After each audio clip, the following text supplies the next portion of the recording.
Shalom keluargaku yang dikasihi Tuhan dan jemaat Tuhan dimanapun Anda berada. Saya akan membagikan firman Tuhan pada kesempatan kali ini menjadi renungan firman Tuhan di hari Minggu ini.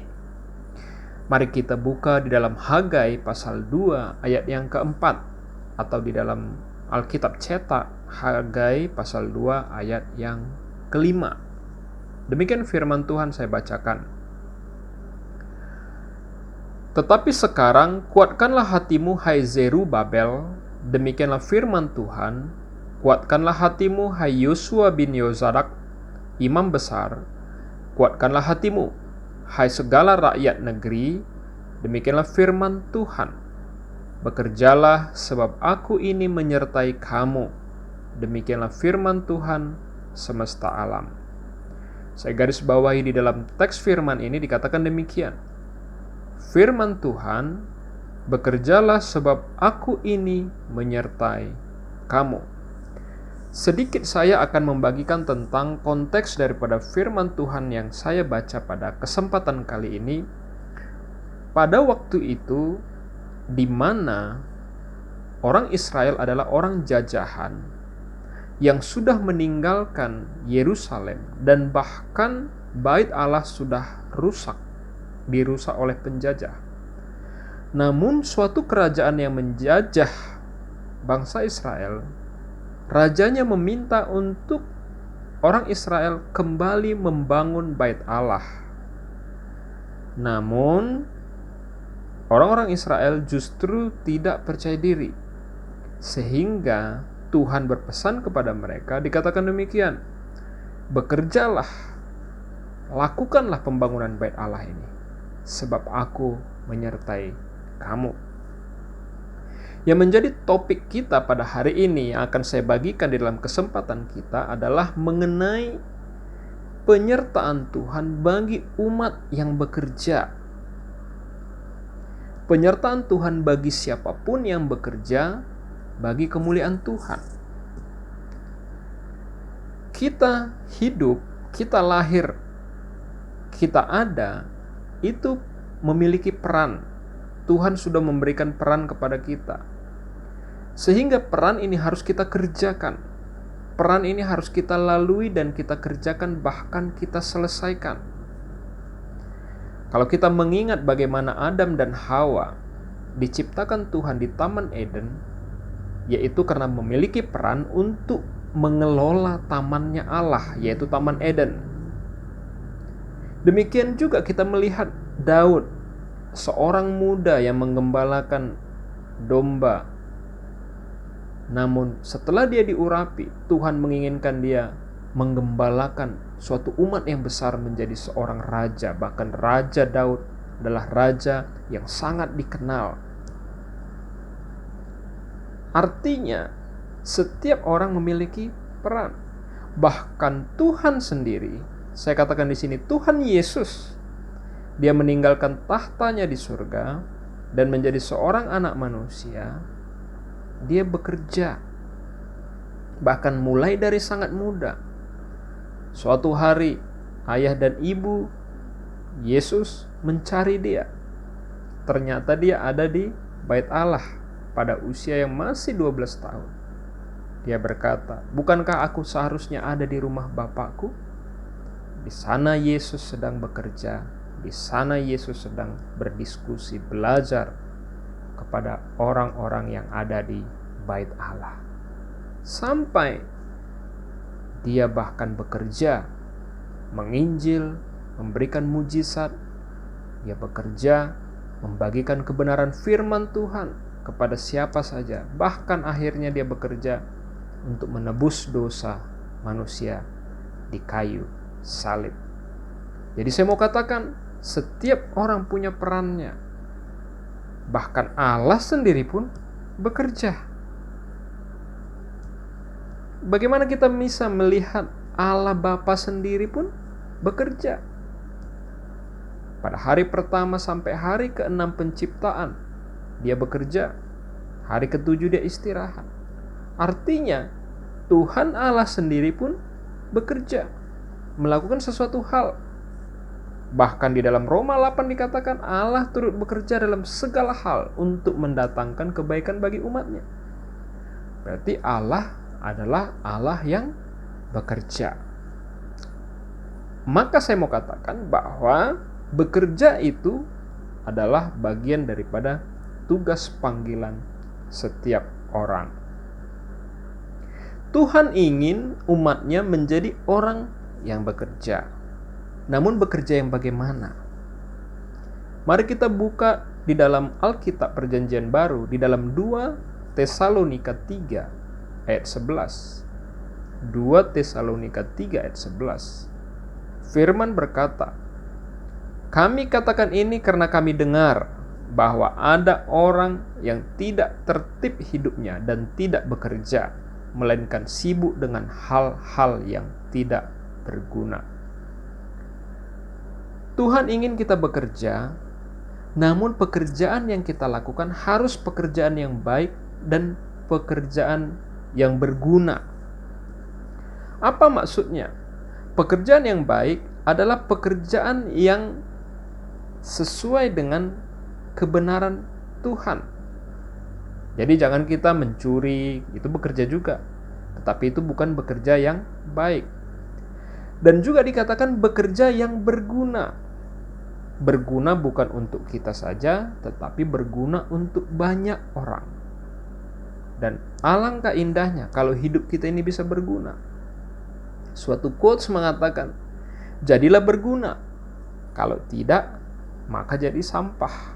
Artinya, kalaupun kita bekerja, pilihlah pekerjaan-pekerjaan baik dan pekerjaan-pekerjaan yang berguna. Tentunya bagi bukan kita saja, tetapi bagi banyak orang. Yang berikutnya lagi, Tuhan mau kita bekerja itu bagi kemuliaannya. Apa artinya?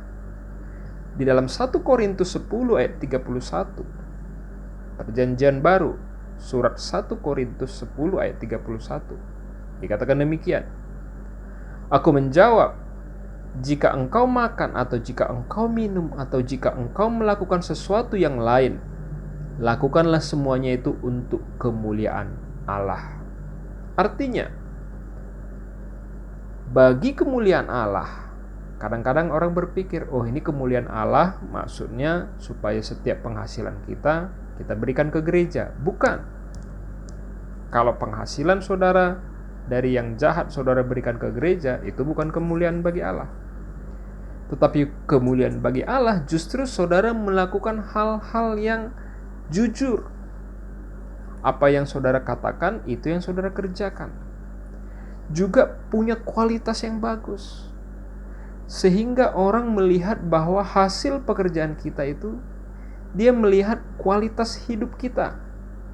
Dan dia melihat di sana ada Allah yang dimuliakan. Karena firman Tuhan juga katakan, jadilah terang. Engkau akan menjadi kemuliaan bagi Tuhan. Sebab pada waktunya orang akan memuliakan Allah melalui kehidupanmu, kata Tuhan. Sehingga kita melakukan setiap pekerjaan itu harus bagi kemuliaannya dengan cara yang jujur, dengan cara yang berkualitas. Juga Tuhan meminta kita bekerja dengan sepenuh hati, sungguh-sungguh, sepenuh hati. Kolose 3:23 katakan, "Apapun juga yang kamu perbuat, perbuatlah dengan segenap hatimu, seperti untuk Tuhan." Jadi Tuhan ingin kita bekerja sepenuh hati. Kita kerja totalitas, tidak main-main dengan pekerjaan kita. Namun, satu hal lagi yang harus kita yakini adalah bahwa pekerjaan kita itu bisa bagus kalau ada penyertaan Tuhan. Maka dalam firman tadi dikatakan, "Bekerjalah, sebab aku menyertai kamu." Hal ini yang mungkin sering kita lupakan, sehingga pada waktu kita bekerja dengan diri kita sendiri, dan hasilnya tidak pernah menjadi maksimum. Tanpa Tuhan, maka setiap pekerjaan kita itu sia-sia. Di dalam Mazmur 127 ayat 1 dikatakan demikian. Jikalau bukan Tuhan yang membangun rumah, sia-sialah usaha orang yang membangunnya. Jikalau bukan Tuhan yang mengawal kota, sia-sialah pengawal berjaga-jaga. Apa maknanya ini? Tuhan mau katakan bahwa waktu kita bekerja, maka kita percaya dan meminta bahwa Tuhan yang turut bekerja dalam pekerjaan kita. Bersama Tuhan, kita yakini bahwa apapun yang kita kerjakan tidak ada yang mustahil. Di dalam Matius 19 ayat 26 dikatakan demikian. Yesus memandang mereka dan berkata, bagi manusia hal ini tidak mungkin, tetapi bagi Allah segala sesuatunya mungkin. Sebenarnya teks firman ini mau mengatakan tentang suatu hal pada waktu itu, seorang kaya yang tidak mau mengikut Yesus. Dan Tuhan katakan, lebih sulit orang kaya masuk ke dalam kerajaan Allah daripada unta melewati lubang jarum. Lalu paniklah murid-murid Tuhan. Dia bilang, oh, jadi siapa yang bisa masuk kerajaan Allah? Di sini Tuhan jawab, bagi manusia hal ini tidak mungkin, tetapi bagi Allah segala sesuatu mungkin. Hal ini juga bisa berkaitan dengan pekerjaan kita. Mungkin kita melihat pekerjaan itu tidak mungkin kita kerjakan, tapi percayalah, bagi kita memang tidak mungkin.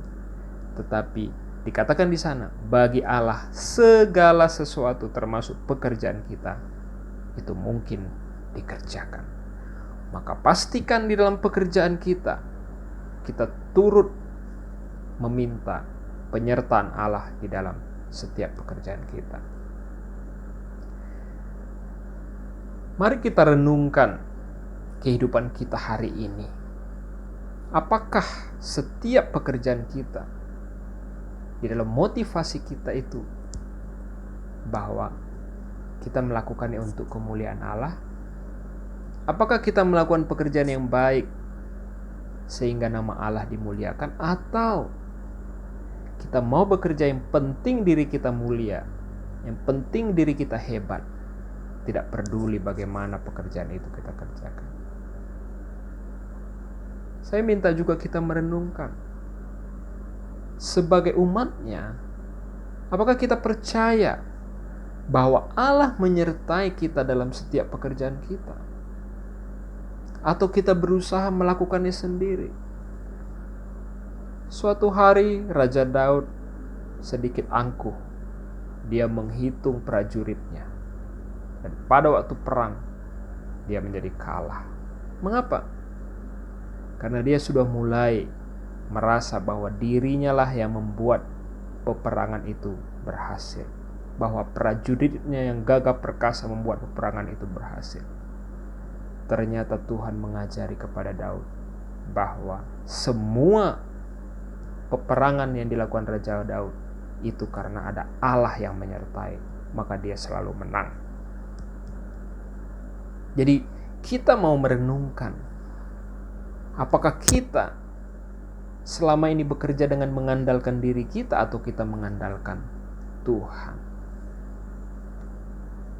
Di dalam perenungan hari ini, saya meminta kita untuk mengingat, dan inilah yang mau menjadi bagian daripada iman kita. Tuhan mau katakan, pekerjaan apapun yang kita lakukan, selama itu pekerjaan baik dan berguna, itu sebenarnya adalah pekerjaan Tuhan yang dimandatkan kepada saudara dan saya. Misalnya, kita seorang guru, kita mengajar murid-murid. Sebenarnya kita sedang melakukan pekerjaan Tuhan untuk mengajar generasi berikutnya supaya mereka lebih pintar. Berarti kita mendapat mandat di mana Tuhan meminta kita untuk bekerja, melakukan pekerjaan Tuhan. Kalau itu pekerjaan Tuhan, yang perlu kita ingat, maka Dia pasti akan menyertai. Kita ingat di dalam Matius 28 dikatakan, pergilah, baptislah, ajarlah mereka seperti apa yang kulakukan di dalam penginjilan. Sebab aku menyertai engkau sampai pada akhir zaman. Murid-murid diminta menginjil, dan Tuhan akan menyertai. Saudara dan saya juga diminta Tuhan untuk bekerja, pekerjaan Tuhan yang kita lakukan. Kalau tugas kita menjadi pengusaha, maka sebenarnya itu adalah pekerjaan Tuhan, supaya kita memberi banyak orang lapangan pekerjaan. Itu adalah tugas panggilan kita. Maka kita bekerja dengan baik, dan kita yakin di dalam usaha kita, selama pekerjaan yang kita lakukan baik dan berguna, maka Tuhan menyertai. Yang menjadi pesan Tuhan hari ini adalah, mari kita andalkan Tuhan di dalam setiap pekerjaan kita, dan mari kita menyelesaikannya sampai tuntas. Demikian yang saya bagi sharing firman Tuhan pada kesempatan kali ini. Dan mari kita doakan supaya mulai hari ini kita yakin dan percaya penyertaan Tuhan hadir di dalam setiap pekerjaan dan usaha kita. Dan kita yakin kalau itu Tuhan berikan porsi kepada kita, maka kita yakin kita dapat menyelesaikannya dengan bantuan Tuhan. Tuhan Yesus memberkati.